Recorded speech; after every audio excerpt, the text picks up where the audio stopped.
All right, let's just dive right in. Welcome to This Explainer, where we're going to embark on a journey into the totally unexpected.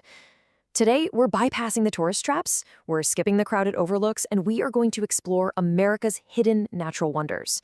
We're talking about a secret tier of breathtaking locations that, honestly, you probably didn't even know existed right in your own backyard.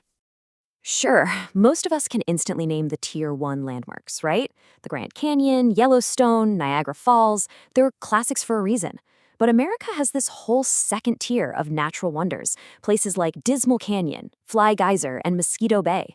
These spots are genuinely just as spectacular, but here's the catch. They require a bit more effort and sometimes a whole lot more luck to actually find. So here's our roadmap for today's explainer. We'll kick things off by going beyond the famous landmarks, then we'll illuminate America's glowing waters, examine some truly bizarre geological oddities, dive into a few hidden rivers, and finally uncover the ultimate secret formation. Section 1. Beyond the famous landmarks. Going beyond the obvious. Moving right into Section 2, America's glowing waters. Bioluminescent wonders. Picture this. You step out into the pitch black, and suddenly the water around you just starts lighting up. It sounds like straight up sci-fi, but it's actually a fragile chemical process known as bioluminescence. Basically, it's the emission of light by a living organism, usually deployed as a split-second defense mechanism to startle potential predators. Down in Mosquito Bay in Puerto Rico, this incredible light show is put on by microscopic, single-celled organisms called dinoflagellates. They emit this brilliant blue-green glow that's actually fueled by nutrients from the surrounding mangrove forests. And to put this into perspective, think about the number 700,000. That is the staggering concentration of these dinoflagellates per gallon of water in Mosquito Bay during peak conditions. It literally earned the place a Guinness World Record. But the crucial takeaway here is just how fragile this ecosystem is.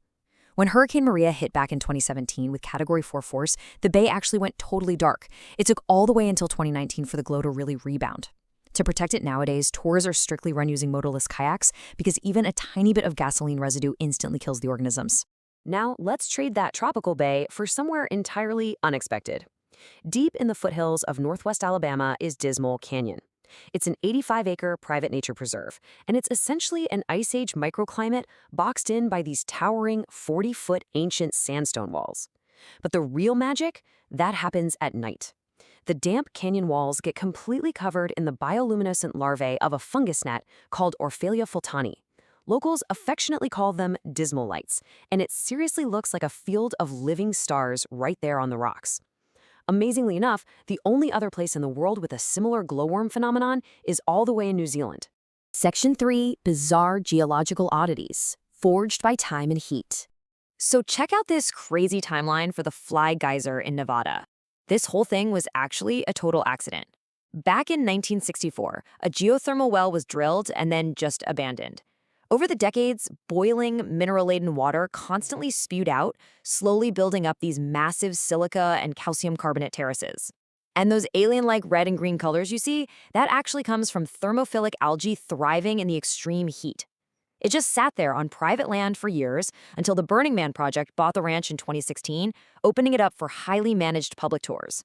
And get this, because the water is still flowing, the geyser is literally growing taller year by year. From the scorching desert surface, we are heading deep underground.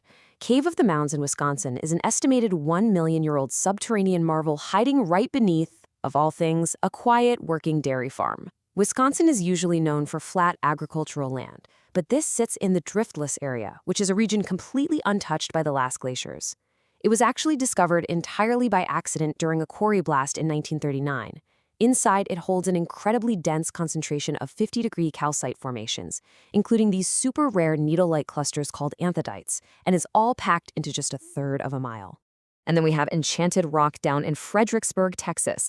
This is a massive 425-foot pink granite dome. It's a batholith that is roughly 1 billion years old, forming part of the ancient Llano uplift. What makes this place so fascinating are the highly specialized microecosystems. When it rains, shallow depressions in the granite form these vernal pools that actually host rare fairy shrimp. And as for the name, well, the Tonkawa people used to hear mysterious creaking and groaning sounds coming from the rock at night. Today, we know it's just the massive granite dome thermally contracting after baking in the heat of the Texas day. Which brings us to Section 4, Hidden Rivers and Falls, nature's sculptures. If we compare some of these hidden waters, you start to see some wild extremes. Havasu Falls in Arizona, for instance, requires a grueling 10-mile hike just to reach its stunning turquoise pools. It is so remote that the local Supai village still gets its mail delivered by mule. Then there's Ouray, Colorado, featuring the spectacular 365-foot Bridal Veil Falls and a historic 1907 hydro plant clinging right to the edge of the cliff. Over in Wyoming's Sinks Canyon, the Popo Agie River completely vanishes into a cave. They've done dye tests showing it takes 2 full hours for the water to travel just a quarter-mile underground before it finally reemerges into a pool packed with massive wild trout. Finally, you've got Marble Canyon, boasting 61 miles of polished limestone that was completely transformed into a cold, clear trout fishery by the construction of the Glen Canyon Dam in 1966. And finally, Section 5, the ultimate secret formation, a true hidden wonder. Okay, behold, the Wave. Tucked away in the Vermilion Cliffs right on the Arizona-Utah border, this is a 190-million-year-old trough of Jurassic Navajo sandstone. Over immense scales of time, wind and water have deeply carved out the softer layers of rock.